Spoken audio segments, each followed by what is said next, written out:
Quem aí não gosta de inglês? Eu detestava, gente. A minha história com o inglês começou aos 14 anos de idade, quando meu pai, por trabalhar num banco, foi transferido para uma cidade um pouco maior que tem aqui na minha região. Chegando lá, aqui na minha cidade, eu só passava a base de decoreba. Decorava tudo o verbo to be, né? Era sempre o verbo to be, então passava. Mas quando chegou lá, o pessoal estava um pouco mais adiantado, também, né, fazendo o ensino médio. Nesse ano eu já fazia o ensino médio. E aí era um pouco mais exigente. Passei, mas foi raspando. E meu pai, quando me questionou o porquê da minha nota estar mais baixa no inglês do que nas demais, eu justifiquei que é porque era difícil, eu não estava entendendo o que estava acontecendo. Então ele resolveu me matricular num curso de inglês. E nessa mesma virada de semestre, nós retornamos para Quirinópolis, mudamos de volta. Então, aqui na minha cidade, mesmo agora estando na minha zona de conforto, voltando para a mesma escola que eu estava. Mas mesmo assim, meu pai não voltou atrás. Então, assim, eu precisava estudar e ele disse: você vai até a escola, procura saber e traz para mim um orçamento que eu vou te matricular. Aqui em Quirinópolis já existia o CCAA na época. Então, eu fui até lá, fiz a minha matrícula. E aí, na primeira aula, gente, o professor já falava tudo só em inglês. E eu, como não entendia, sabe, pensei: nossa, como que eu vou fazer?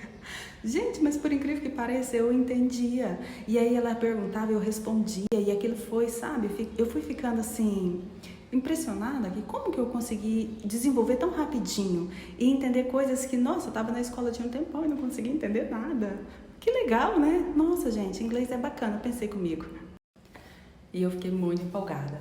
E assim, já no livro, quando foi chegando no livro 4, meu pai falou assim: olha, agora você já está muito bem na escola, já não precisa mais. Pro meu desespero, porque eu amava as aulas. Então, eu fiquei assim, triste, né? E cheguei a comentar na escola que eu iria parar, que aquele ia ser o último semestre, né? Porque meu pai já não ia pagar mais. E aí eles falaram na escola que eu tinha assim um perfil para professor, porque eu era muito boa aluna e como eu gostava muito, empolguei mesmo, sabe? Aí assim, eu adorava as músicas, adorava cantar, queria pegar livro para ler, sabe? Naquela época não tinha internet, a gente não tinha acesso a Google e essas coisas que hoje o aluno tem, né?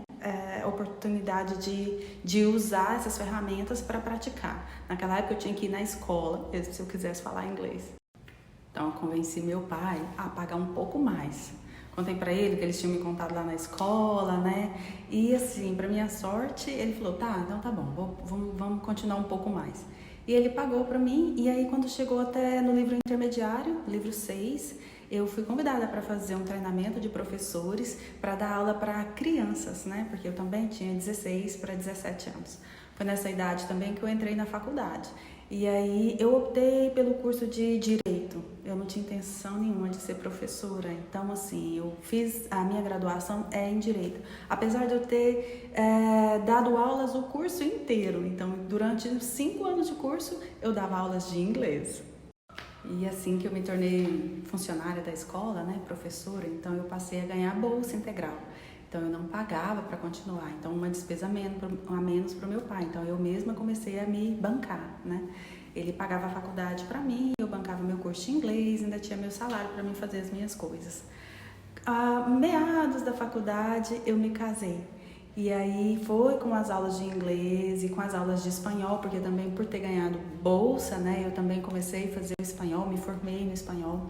Eu dava aulas e pagava aí sim, né, por já estar casada, eu pagava a minha faculdade, fazia as minhas despesas, né, junto com meu marido, com o curso de inglês que meu pai pagou para mim. Então, assim, ele fez muita diferença na minha vida.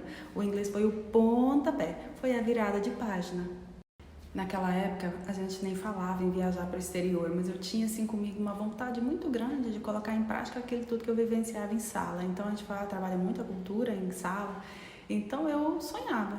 Acredito que todo mundo sonha, né? De poder viajar, falar com nativos, poder praticar, estar num lugar onde todos falam inglês. Eu ficava pensando, gente, já pensou se eu chegar num lugar e todo mundo fala só inglês? E eu poder praticar assim?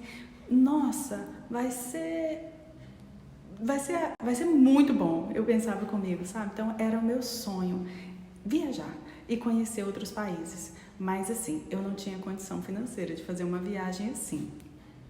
Uns 6 meses antes de eu me formar na faculdade, um casal de amigos nos contou que estavam assim planejando morar fora e que queriam convidar a gente para ir juntos, porque eles queriam morar fora, mas eles não falavam inglês. E eu, mas o Nilmar falava, e eu também, né? Eu dava aulas. Então eles pensaram, se vocês forem com a gente vai um pouco mais tranquilo, porque a gente sabe, né? Se precisar, vocês vão estar lá com a gente. Nossa, meu olho brilhou. Porque aí, quando falou na possibilidade de ir, mas para morar, pensei, nossa, né? Mas assim, eu já comecei a alimentar aquilo. Falei assim, olha, agora a gente não pode, porque eu falto 6 meses só para me terminar a faculdade. Se vocês esperarem formar, a gente vai.